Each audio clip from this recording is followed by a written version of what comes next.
I had to rewatch Peacemaker.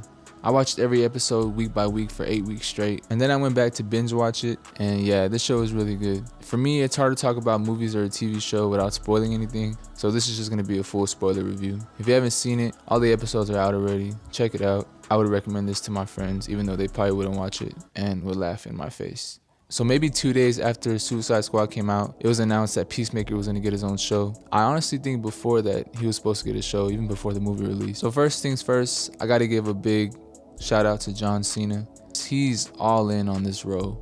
He's really invested into this character. Not only him, but the entire cast they brought on is really solid. And by the way, that intro was amazing, and I did not skip it once. So getting into the story, after a rewatch of it, I started to think a little more, and it kind of occurred to me that the story is somewhat the same as Suicide Squad. I guess not so much as in the details, but just as far as the mind control thing with the little insect. If you watched it, you get a sense of what I'm saying. But basically, there are these creatures called the butterflies. Their food supply is low, and they're just trying to call more butterflies here to take over the planet. There's a point in this where one of the butterflies is trying to convince Peacemaker that they're here for good reasons, but not for 1 second did I think that these things look terrifying and they take over human bodies. Something I like was the back and forth with Peacemaker and his dad. Him being on that team is, I feel like, his need to be wanted. He had no choice but to be there, but he did look at them as his friends, but they kind of just used him as someone to do the dirty work. One thing I found funny in this was the reluctance to tell him anything. He had so many questions and they just kept kind of brushing it off. And then he finally saw what was going on, and he was just like, what the fuck? The pacing of the show is really good. I would say I really got invested from the 4th episode to the last. That's when it kind of starts to ramp up. Now, one last thing I'll say I liked before I talk about the things I don't like. There were no episodes that just felt like filler. Sometimes when you wait for an episode and it's kind of just, kind of takes you out of it for a week, but then you're back in it by the time the next episode comes out. I think that's one of my main complaints with the MCU shows. They kind of have episodes where nothing really happens. They're just kind of back and forth talking.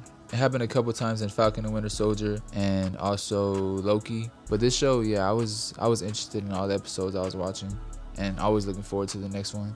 Now the things I don't like, there's not much. If I had to say anything, I'd say the humor doesn't always land. Like, I wouldn't suggest this show to somebody and say, watch this show because it's really funny.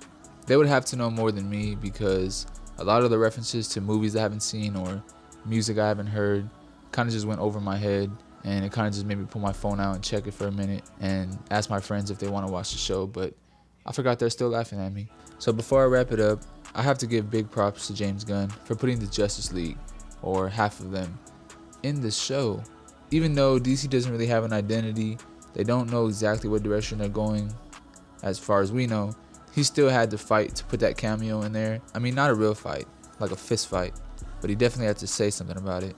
He's one of the directors at DC that I trust pretty much to make anything. Peacemaker 2 has already been announced and should be coming out next year, so I'm pretty hyped about that. So yeah, I would recommend this show, definitely. But if I had to rate it 1 through 10, I'd probably give it, I'll give it an 8. I can honestly say my expectations weren't that high, but this show was great. Thanks you guys for watching. If you made it through, drop a like, leave a comment, and what was your favorite moment from the show if you've seen it already. Check out my other videos if you haven't already, and thanks for watching.